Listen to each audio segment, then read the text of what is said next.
2020년 1월 15일 저녁 9시 15분경 평소처럼 잠을 청하고 있던 정모 씨는 타는 냄새와 연기를 인지하게 됩니다. 순간 아래층에 화재가 발생했음을 직감하는데요. 하지만 당황하지 않고 정모 씨는 신속하게 119에 신고합니다. 그리고 주민들이 즉각 대피할 수 있도록 화재 경보기 작동도 잊지 않는데요. 자칫 대형 사고로 이어질 뻔했던 화재를 잘 대처할 수 있었던 그 이유는 무엇일까요? 바로 주민들과 관리사무소 직원들이 평소 꾸준한 소방훈련과 소방시설이 지체 없이 작동될 수 있도록 관리했기 때문입니다. 그리고 그 결과 모범적인 대처 사례로 평가받을 수 있게 되었습니다. 소화, 통보, 피난, 응급처치 4가지로 구분할 수 있습니다. 소화는 소화기와 옥내 소화전 사용 요령을 교육해야 하고, 통보는 화재 시 상황 전파 및 비상 대응 방법에 대한 내용을 교육해야 합니다. 그리고 피난은 화재 시 피난 요령, 행동 요령 등의 내용을 교육해야 하며, 응급처치는 심폐소생술이나 자동심장 충격기 사용 방법 등을 교육해야 합니다. 먼저 소화에 대한 내용으로 대표적인 소화기에 대해 살펴보도록 하겠습니다. 우리가 살고 있는 집이나 근무하는 직장 등에서 화재가 발생한다면 119에 신고한 후 소방차가 도착하기까지는 약간의 시간이 걸립니다. 하지만 화재는 최초 발화 이후 5에서 10분 사이에 최성기에 도달하게 됩니다. 따라서 화재 초기 소화기 한 대는 소방차 한 대보다 더 큰 효과가 있을 수 있습니다. 그렇다면 소화기는 어떠한 종류들이 있을까요? 대표적으로는 우리 생활 주변에서 흔히 볼 수 있고 구할 수 있는 분말 소화기가 있으며, 이산화탄소 소화기, 할로겐 화합물 소화기 등이 있습니다. 실제 소화기 사용 방법을 영상을 통해 확인해 보도록 할까요? 소화기를 옮길 때 한 손으로 손잡이를 잡고 다른 손으로 소화기 밑바닥을 받쳐듭니다. 그 다음 바람을 등지고 화점 부근으로 접근하여 안전핀을 뽑습니다. 노즐이 화점을 향하게 한 뒤 손잡이를 강하게 눌러 골고루 방사하면 됩니다.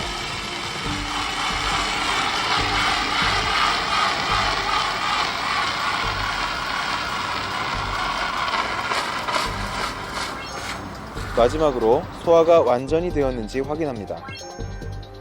실습을 마친 후에는 모의 시험대에 잔류하고 있는 약재나 유류, 물을 안전하게 폐기합니다. 분말 소화기는 압력 게이지를 살펴보고 이상 여부를 판단해야 합니다. 다음으로 옥내 소화전 사용 방법도 영상을 통해 확인해 보도록 할까요? 먼저 불이 난 곳을 확인했다면 옥내 소화전으로 달려가 상부 외면에 부착된 발신기의 누름 스위치를 눌러 건물 내 거주자에게 알려 대피토록 해야 합니다.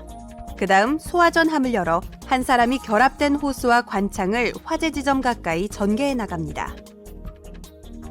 또 다른 한 사람은 소화전 함 내에 설치된 밸브를 시계 반대 방향으로 돌려 개방시켜야 합니다. 밸브 개방 시 자동으로 물이 나오며 이때 펌프 작동 표시 등이 켜지는지 확인해야 합니다. 방수자는 노즐과 호스를 견고하게 붙잡고 화점을 향해 방수하면 끝! 소화전 사용이 끝난 경우에는 밸브를 잠그고 펌프를 수동으로 정지합니다. 호스는 음지에 말려 다시 사용하기 쉽도록 잘 개어 놓아야 합니다. 이번에는 통보에 대해서 알아보겠습니다. 화재 발생 시 화재 경보, 상황 전파, 초동 조치가 매우 중요한데요. 단계별로 자세히 살펴보도록 하겠습니다. 대상물의 화재인지는 최초 발견자가 경보장치를 작동하거나 자동 화재 탐지 설비에 의해 자동으로 수신반으로 화재 신호가 접수됩니다. 화재가 인지 접수 후에는 침착하게 현재 위치, 화재 진행 상황 및 피해 현황을 소방기관에 신고합니다. 피난에 대해서 알아보겠습니다. 화재 발생 시 일반적 피난 요령을 숙지하는 것이 중요한데요. 화재 시 엘리베이터는 이용하지 않도록 하며 피난 계단을 이용해 5궤로 대피하도록 합니다. 아래층으로 대피가 불가능한 때에는 옥상으로 대피합니다. 아파트에서 화재 발생 시 세대 밖으로 나가기 어려운 경우 세대 사이에 설치된 경량 칸막이를 통해 옆 세대로 대피하거나 세대 내 대피 공간으로 대피합니다. 그리고 유도 등 유도 표지를 따라 대피합니다. 연기 발생 시 최대한 낮은 자세로 이동하고 코와 입을 젖은 수건 등으로 막아 연기를 마시지 않도록 합니다. 출입문을 열기 전 문 손잡이가 뜨거우면 문을 열지 말고 다른 길을 찾습니다.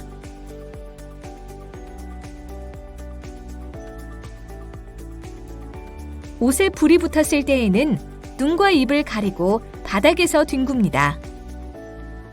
이번에는 응급처치에 대해 알아보겠습니다. 응급처치 중 중요한 심폐소생술은 가슴 압박, 기도 유지, 인공호흡 순으로 실시하는데요.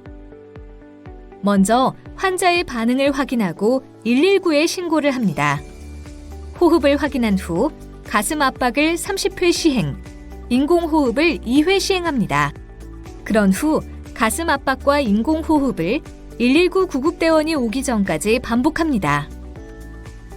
응급처치 시 자동 심장 충격기를 사용할 수 있습니다. 전원을 켜고 상체를 노출시킨 후 패드를 부착합니다. 커넥터를 연결하면 기계가 심장의 리듬을 자동으로 분석합니다. 이때 환자의 몸에 접촉하지 않도록 합니다. 심장 충격 버튼을 누르고 심장 충격 후 심폐소생술을 실시합니다.